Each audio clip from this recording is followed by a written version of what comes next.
All right. And with that, we are going to move on to the next class. We're going to start with Hunter. And we're going to move on to Hunter. And we have the jeweled I'm so excited for Hunter, man. I'm so excited. I just want to push the button. I just want to push that button and watch my opponent's life total decrease until they die. Oh my god, I'm looking forward to the Salt. And I think the Salt starts with this card, because this card is actually pretty good. Like, it's Ram Wrangler if, like, Ram Wrangler was actually good, right? It's basically Hunter Babbling Book, right? Yeah. It's Hunter Babbling Book. It's Ram Wrangler. It's great. This card's perfect. Exactly what you want. But can I suggest something real quick? Yeah. I think we should start with the quest first, because like every card. Yeah. Let's scroll down. We're gonna scroll down a bit. We're gonna get to the quest. All right. We're gonna get to the quest because the quest is actually important. And it's the Marsh Queen. Play 7 1-cost minions, and your reward is Queen Carnassa, which is 5 mana 8/8. Shuffle 15 Raptors into your deck, and the Raptors are 1 mana 3/2s with Battlecry. Draw a card. Hello? Did they just print the best card like ever? Like this is immediately a 5 out of 5. I think for all of us, I don't think we gave it anything lower than a 5 for this card. Like I think I gave it a 5, yeah. This card is so good. Like it's really like okay. So let's think about this. Play 7 1-cost minions. So that's minions that Hunter already wants to be playing and already has like the highest quality of minions considerable. Like out of any other class, like the best 1-drop minions are in Hunter. Well, Warlock's got Flame Imp, so I guess not all. Warlock have Flame Imp and arguably Voidwalker and Malkazar's Imp, right? But like, you know, how much does that stand up against like Alley Cat, which is super good? Timberwolf is also getting a lot better. Like, and also I don't think you run Timberwolf, but I see where you're going with it. Yeah, so there's just so many good one-drop minions in Hunter to begin with.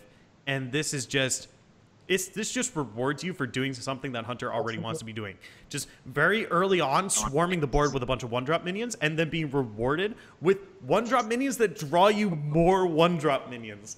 Like this is just ridiculous. That's the biggest problem Hunter has is card draw. And if you could just get this off, first off you get a free like 5 mana 8/8. Yeah. So that's essentially drawing a card itself. That's really good. And then you could continue to cycle and just flood your board with. Yeah. The thing that comes to mind for me is Tundra Rhino. You play Tundra Rhino, and you just chain Raptors. You play one, you draw another one, you just keep on playing them. Oh no, my Tundra Rhino with the Queen. Yeah, I think this is very easily. I'm not going to change the stars for this because it's just 5 out of 5 for all of us. Like this card is bonkers. Like this is. I like this card. It's so good. Honestly, I'm not sure if it's going to be as like meta-defining as we think it is. I really hope it is because I want to play Hunter. Okay. I might regret saying this, but I really want to play Hunter. If Hunter is played, this is gonna be in it, right? Okay. Yeah. So we're gonna start with the Jeweled Macabre. 1 mana 1/1 Battlecry. Add a random beast to your hand. Synergy with the quest. Synergy with the quest right off the bat. Number 1. It's just good. Like Number 2. Like we've seen cards. Draws you cards. That's something that Hunter doesn't do. Number 3, gives you more minions to play. Something that Hunter likes to do. Like, this does everything that Hunter wants to do and more. Like, that's great. Awesome. This card's great. This. It's like Web Spinner. It's basically Web Spinner. Yeah. Nah. Web Spinner, maybe better? Arguably. Because you get the value right now. Yeah, you get the value immediately and you can't be silenced. The only difference is that Web Spinner was broken at the time because Undertaker got +1/+1 permanently. Oh my god. Also, you lose that on the N'Zoth synergy. Yeah. So I'm gonna. This is a 5 out of 5 for me. Like if you're playing, if you're playing the quest, which you're most likely going to be doing if you're a Hunter, then you're playing this card. What about you guys? Do you have anything else to add? Like similar? Yeah, I don't think there's ever a Hunter deck that doesn't run this, right? Yeah. It's just like Web Spinner. Every deck ran it. Yeah. So every deck would still run this. And I'm gonna put Amara at a 5 out of 5 too. Yeah, I initially rated it really low, but you know, I look at it now and I'm like, why did I rate it so low? This card is great. This card is amazing.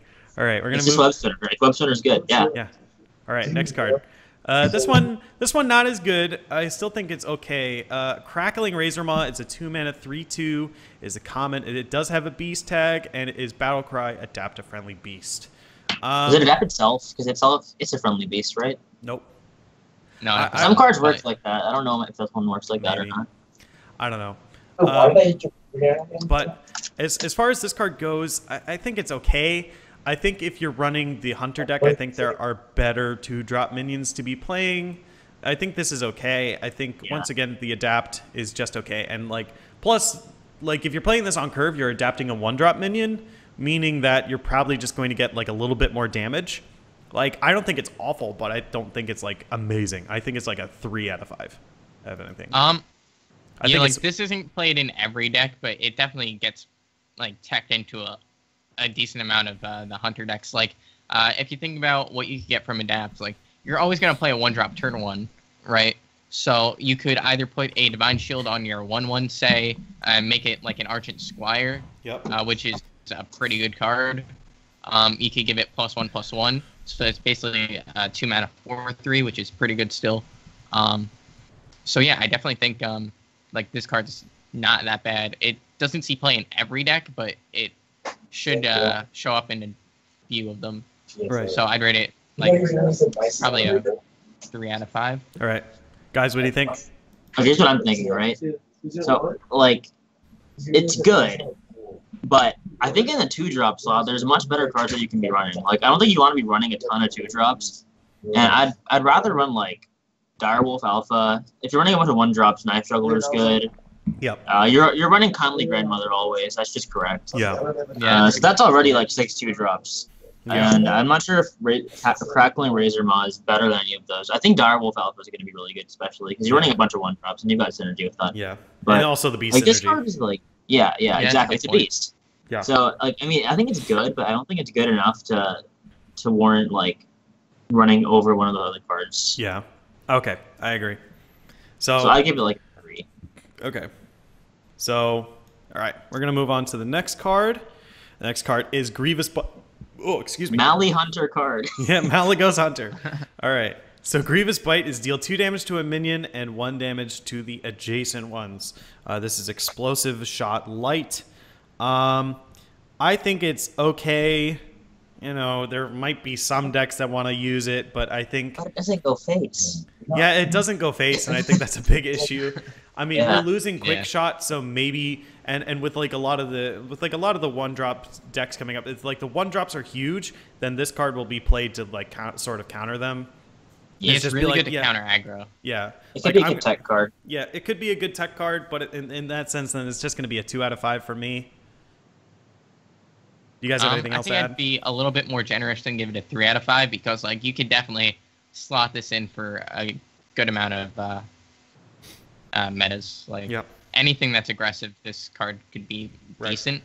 Like it kills pirates. So. Yeah. But doesn't Unleash the Hound just do the same thing basically, except for against taunts? It's worse against taunts, but yeah. Well, no, it doesn't. It kind of does, yeah. And I'd rather run Unleash the Hounds than this card. Yeah. So what do you give it? Especially for running like. I'd probably give it a 2. Yeah. All right. Especially if, like I said in the last card, if you're running like Direwolf, Unleash the Hound is synergy with Direwolf, and I think well, that's also 5 mana. So I guess this can see some play. If you really want to take against aggro decks, then it's solid. Okay. So we're gonna move on to the next card, and the next card is, oh my god, I love this card. It is Raptor Hatchling. This thing is a 1-mana 2/1, a Death Rattle, shuffle a 4/3 Raptor into the deck, and the Raptor is just below it is a 1-mana 4/3. This card is absolutely ridiculous. Okay, this is another reason why this quest is so good, is because Hunter just has so many good 1-drops, and this just tacks on more to it.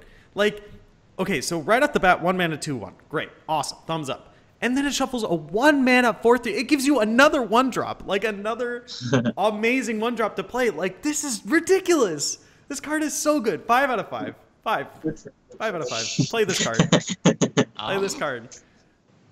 I'm not sure if I'm as enthusiastic about this card. That's really optimistic. I think it's good. I think it's solid, but like, here's my thing, right? Well, first of all, it's a 2/1. So I think Patch's deck is still going to be a thing, and Patch just destroys this. Yeah, but you want it and to also, die. It's Death Rattle. Yeah, but you don't want to die. I mean, you wanted to do something before it dies, you want right? to trade.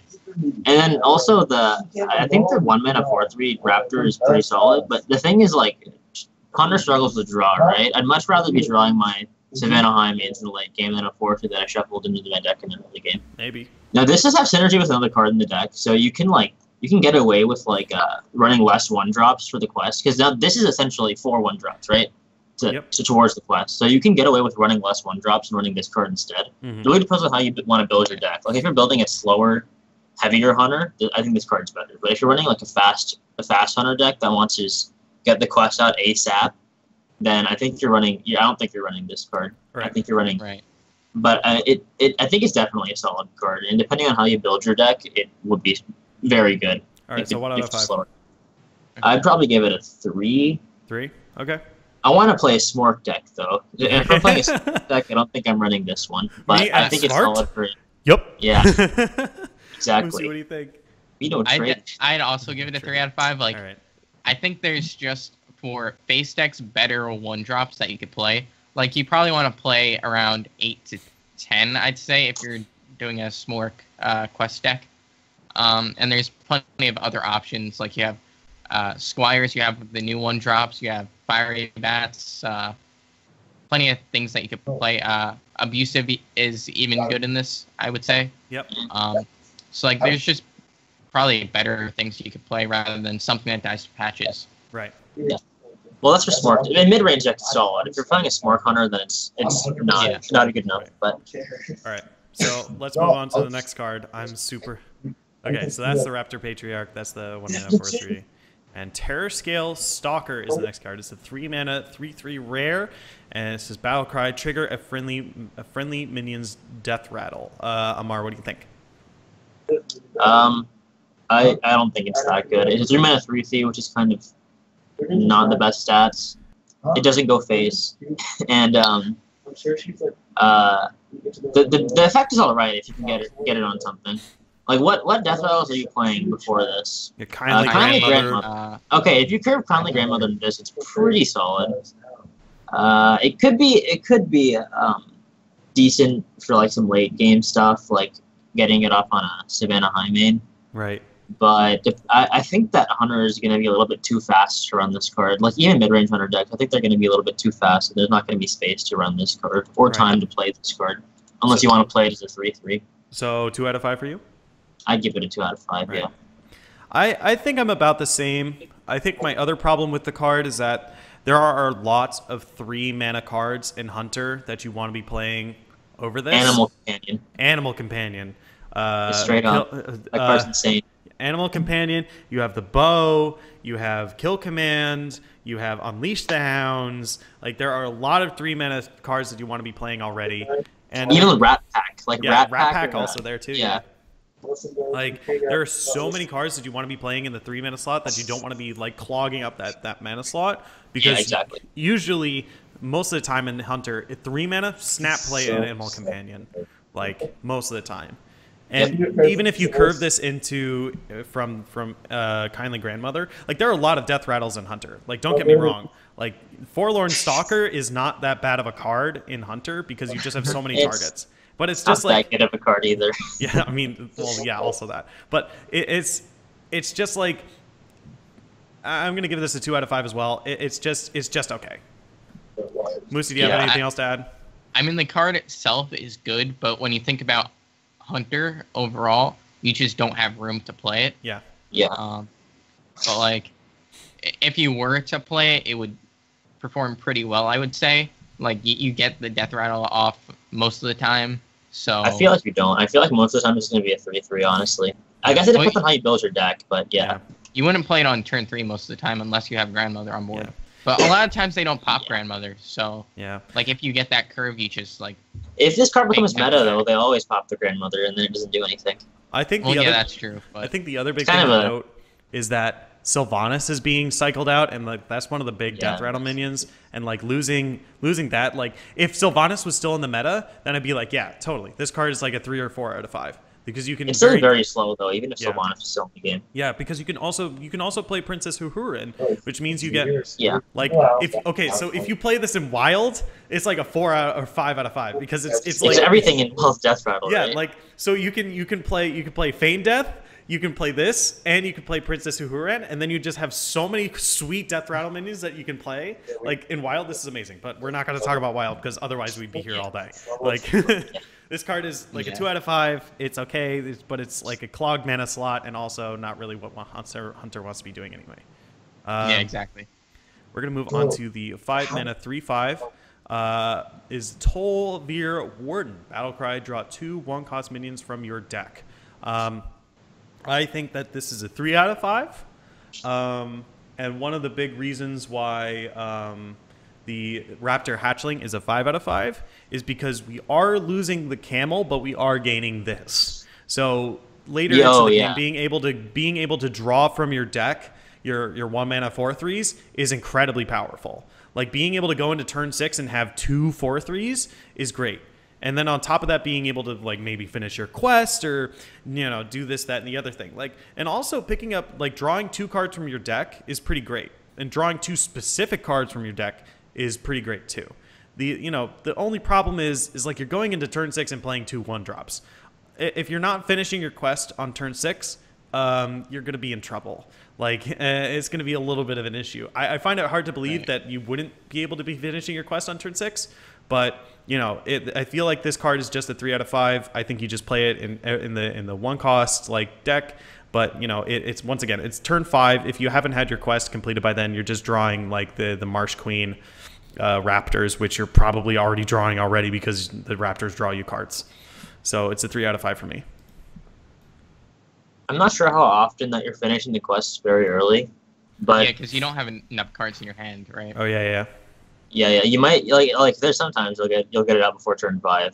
Mm-hmm. But the big thing about this card is, like, Hunter's always struggled with card draw, right? Yeah. And this card, even though it draws 1-cost minions, like, it removes those 1-cost minions from your deck, or it doesn't remove them, but it you know, they're in your hand now, so that means that the rest of your top decks are better. So. Right. You don't have to play them next turn. Like, you can curve this into a high main and script will be okay. Yep. But it synergizes with the quest, and it synergizes with that the Raptor Hatchling really well. Right. So you can go on turn 6. You can play this and the the Raptor Patriarch together. A 1 mana 4/3. Yeah. Yeah. I mean, it just draws cards. I think draw 2. It's basically what the one that got nerfed, Ancient of Lore. Yeah. Slightly worse Ancient of Lore for Hunter. Yeah. So what do you give it out of 5? I think it's gonna, like, any Hunter deck that runs the quest, I feel like he's gonna run this card. So I think I give it a 5. I think it's just gonna be staple in quest decks. Okay, Peter, what do you think? I wouldn't go as far as staple, but it's definitely gonna be in the majority of decks. Like, I'd give it a 4. Okay. Because, like, the 5 spot for Hunter isn't really that filled. Like, you could easily slot this in to curve out into a your options for a 5-drop are, like, is Ram Wrangler rotating out? That's TG2. Yeah, right? that's TG2. Okay, so you've got, like, Tundra Rhino's classic, right? Yep. Yeah. So you're probably running Tundra Rhino in this deck, I feel like. Yep. Yeah, but Tundra Rhino isn't a curve card usually. Yeah. Yeah. It's not. But, like, the options for their 5-drops are, like, Tundra Rhino, Stranglethorn Tiger, which I really like Stranglethorn Tiger, and Tol'vir Warden. The quest card is a 5-drop, right? Yep. But, oh, that too. Okay. Yeah. I mean... So if you're running, like, 2 Tundra Rhino, 2 of these in a mid-range deck, you're pretty solid, good. right? Yep. Yeah. All right. Guess we'll move on to the next card then. And it is Stampede, a 1 mana epic spell. This is whenever you play a beast this turn, add a random beast to your hand. I think this is a 3 out of 5. I want to rate it a little bit higher just because, you know, think about how sweet this is with, like, after you finish the quest and you have all those 1 mana draw card, and so oh my gosh, you play that, like, that is ridiculous, but, like, that's the very top end of this card. Like, that's like a really optimistic. Yeah, that is what we like to call magical Christmas land. And, you know, it's like the very best case for this card. But, like, worst case scenario, you're, like, looking for, like, you know, another beast to play, and you draw this and you're like, well, this doesn't do anything. Worst case scenario, it's like draw 1 beast for 1 mana. Yeah. Like you play this and, like, any minion on the same turn, and you just get 1 more card. It's not. But I'd rather just run the beast instead of running this card, because most of the time it just gives you 1 beast. Yeah. I mean, I don't want to rate it too low because I still think it has a lot of synergy with, like, a lot of the 1 mana beasts that we're playing. Like if we run if our deck is like a bunch of 1 and 2 mana beasts, then we're definitely going to be getting a lot of beasts off this card, and that means that we have more minions to play. Like we're playing a 1 mana card and then getting like a Stranglethorn Tiger, or getting even like a River Crocolisk. Like even that's still fine to play. Like it's not awful. Like you can still like continue the Stampede and so on and so forth. And we're getting a lot of beasts. Like we could get like the Druid cards, or we could even get like some of the Warlock beasts. Like the 10 mana 12/12. Yeah. Right. Yeah, we could get Tyrantus off of this. This is OP.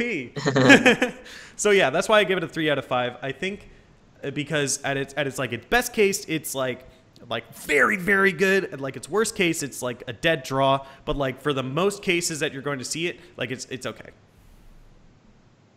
Yeah, I'd also give it a 3 out of 5. What I'm thinking is it's a good tech card for like your aggro hunter against control, because like it generates so much value. You drop this and then play all your 1 mana raptors that draw more cards. So you just flood your hand with a bunch of random beasts to just get a ton of value, and then you could just end up outvaluing control decks. Like if you pull high mains off this, and like if you have the quest completed, you're very likely to play a lot of beasts that turn. So it generates like so much value off that. I don't think it's a 2 of, but it's definitely a choice to like put a 1 of in. Yep. Not bad. Amara, anything else to add? This is basically lock and load, but for minions, right? Yeah, which means it's better. I don't know. I don't think it's that good. I don't think it'll see play. I think it could be like a meme card, like Yogg Load, Renounced Darkness. I think it's like in those ranks. Like it's a fun card. I don't think it's gonna see play on any competitive decks. I just don't think it's good enough for a hunter. Okay, so I think it's not like. I think 2 out of 5. Okay. It doesn't go face enough, man. Right. All right. That's basically my. Yeah. So the next card is Dinomancy, 2 mana. It is a epic. It says your hero power becomes give a beast +2/+2.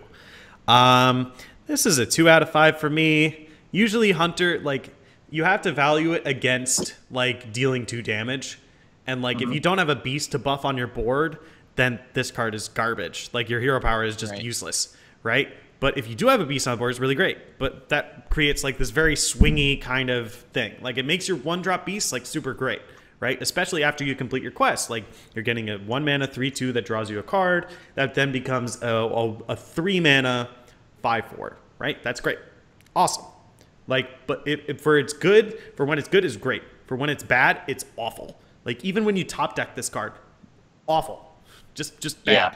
Like I give it a 2 out of 5. Just because when it's useful, it's great. That's the only reason it gets a 2 from me. Yeah, I'm trying to find like when you would want this over just normal Hunter hero power though. The Hunter hero power is the best hero power in the game. Oh no! It deals 2 damage to the face. Second best. What's better Life than tap. that? Life tap. No, yeah. If I'm not memeing, life tap. I get to draw a card every turn. Okay. Yeah. Life tap is insane. Okay, wait. Let's not get into this conversation because this video is gonna go really long. Anyway. So like, Moosey, what do you think about this card? Do you have anything else to add? No, it's like I'd say it's like a 2 out of 5. Okay. Maybe actually a 1 out of 5 because you almost never want this over steady shot, right? Steady shot's just like Hunter is without steady shot. There's no Hunter. Right.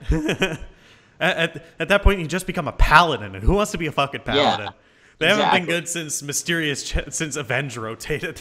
Yeah.